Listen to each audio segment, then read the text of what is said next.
Assalamualaikum warahmatullahi wabarakatuh. Perkenalkan, saya Hamalatul Ilma. Di sini saya akan memaparkan proposal saya dengan judul Penerapan dan Pelanggaran Maksim Relevansi dalam film Gis dan An karya Rizky Balki. Yang pertama ada latar belakang masalah. Maksim relevansi merupakan ilmu mengenai tuntutan yang mengharuskan para peserta tutur memberikan kontribusi yang relevan dan sesuai dengan konteks tuturan, sehingga menghasilkan suatu tuturan yang koheren. Dalam film Gis dan An karya Rizky Balki digambarkan adanya komunikasi yang intens antara tokoh satu dengan tokoh yang lainnya, khususnya An, Gis, dan keluarga keduanya. Hal tersebut menarik untuk dikaji karena memungkinkan adanya penerapan dan pelanggaran maksim relevansi dalam film Gis dan An. Selanjutnya untuk fokus permasalahan, berdasarkan latar belakang permasalahan yang telah dipaparkan, penelitian ini berfokus pada penerapan dan pelanggaran maksim relevansi dalam film Gis dan An karya Rizky Balki. Untuk rumusan masalahnya, yang pertama, bagaimana bentuk penerapan maksim relevansi yang ditemukan dalam film Gis dan An karya Rizky Balki. Yang kedua, bagaimana bentuk pelanggaran maksim relevansi yang ditemukan dalam film Gis dan An karya Rizky Balki. Tujuan penelitiannya yaitu untuk mendeskripsikan dan menganalisis bentuk penerapan maksim relevansi yang ditemukan dalam film Gis dan An karya Rizky Balki dan bentuk pelanggaran maksim relevansi yang ditemukan dalam film Gis dan An karya Rizky Balki. Untuk manfaat penelitiannya, manfaat penelitian ini mencakup manfaat teoretis dan manfaat praktis. Untuk manfaat teoretisnya, penelitian ini diharapkan mampu memberikan sumbangan ilmu pengetahuan mengenai kajian pragmatik khususnya pada maksim relevansi dalam sebuah tayangan film. Sedangkan dari manfaat praktisnya, hasil penelitian ini diharapkan dapat menambah wawasan dan pemahaman pembaca mengenai prinsip kerjasama dalam pragmatik, khususnya maksim relevansi dalam sebuah tayangan film. Selain itu, penelitian ini juga diharapkan mampu dijadikan sebagai referensi penelitian mengenai maksim relevansi selanjutnya. Berikutnya ada kajian teori. Teori yang pertama yaitu teori mengenai film. Trianton tahun 2013 halaman 1 mendefinisikan film sebagai hasil karya yang digunakan sebagai media komunikasi dan penyebaran informasi yang ditulis serta diproduksi oleh pengarang dan sutradara untuk disajikan kepada penonton. Yang kedua, teori mengenai prinsip kerjasama dalam pragmatik.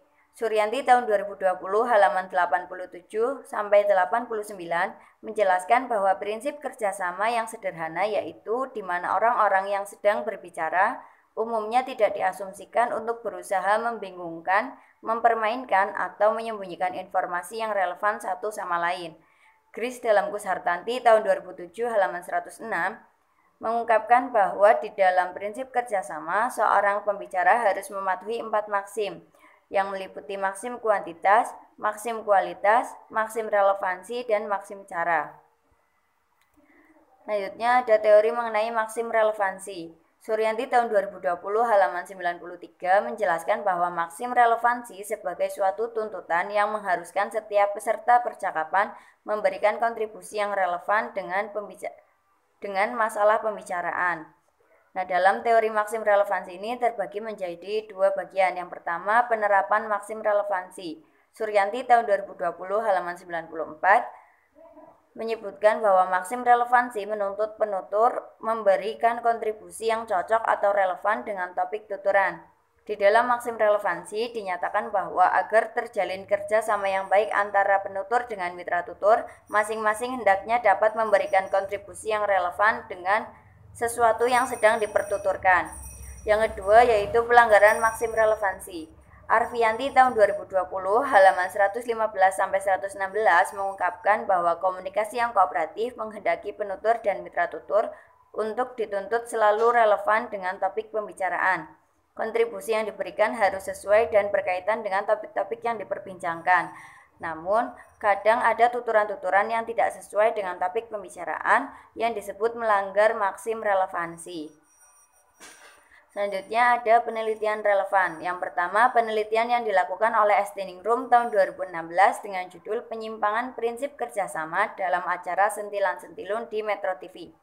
Hasil penelitian tersebut menunjukkan bahwa terdapat penyimpangan prinsip kerjasama yang melanggar 4 maksim, yang meliputi maksim kuantitas, maksim kualitas, maksim relevansi, dan pelaksanaan yang terjadi pada tuturan pembawa acara dan bintang tamu. Yang kedua ada penelitian Sari dan Juwita tahun 2019 yang berjudul Prinsip Kerjasama dalam Naskah Drama Bila Mencintai Dayang Tari karya Benny Arnas. Hasil penelitian menunjukkan bahwa prinsip kerjasama yang digunakan dalam naskah drama Bila Mencintai Dayang Tari karya Benny Arnas didominasi dengan penggunaan maksim kualitas dalam setiap dialognya. Selain itu, ditemukan juga maksim kuantitas, maksim relevansi, dan maksim pelaksanaan.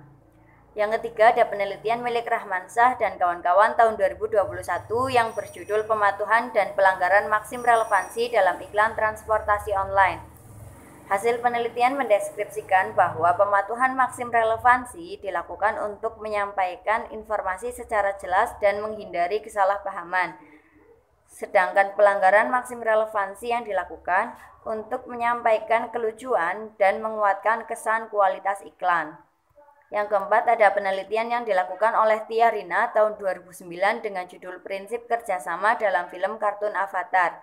Hasil penelitian ini ditemukan bahwa penerapan prinsip kerjasama dalam film kartun Avatar meliputi pemenuhan dan penyimpangan maksim-maksim kerjasama.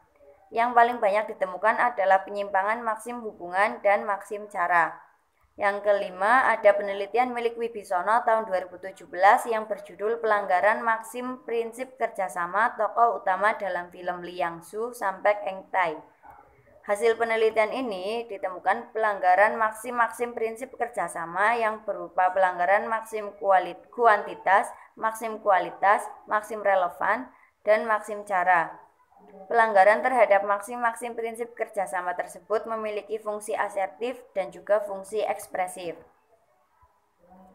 Selanjutnya ada metode penelitian. Yang pertama jenis penelitian. Penelitian ini termasuk dalam jenis penelitian kualitatif dengan metode deskriptif.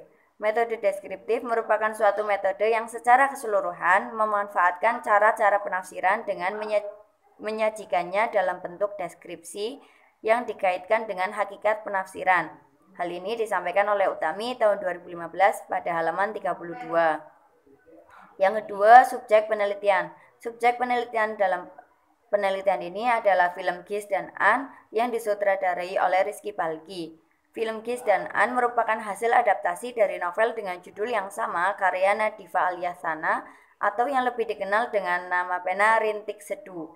Film ini dirilis pertama kali pada 25 Februari 2021 dengan durasi 1 jam 45 menit. Selanjutnya ada objek penelitian.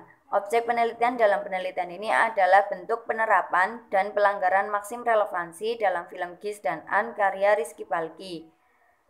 Yang keempat, teknik pengumpulan data. Untuk teknik pengumpulan data yang digunakan dalam penelitian ini adalah teknik simak dan teknik catat.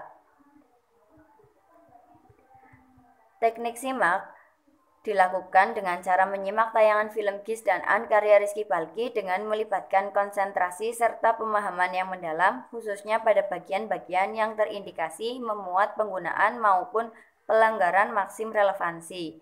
Selanjutnya, teknik catat merupakan teknik yang digunakan untuk mencatat data-data yang memuat penggunaan atau pelanggaran terhadap maksim relevansi yang terdapat dalam film Gis dan An.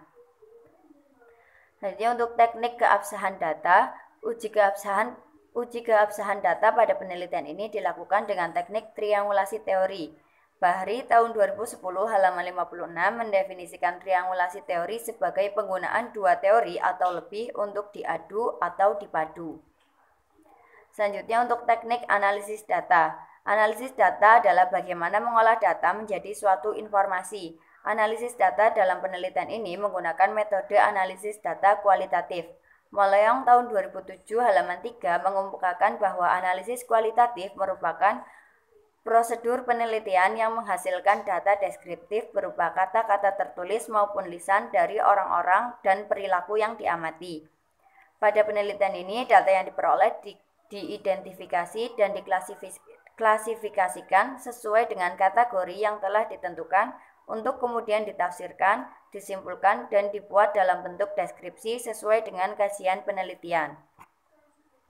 Sekian pemaparan dari saya. Terima kasih. Wassalamualaikum warahmatullahi wabarakatuh.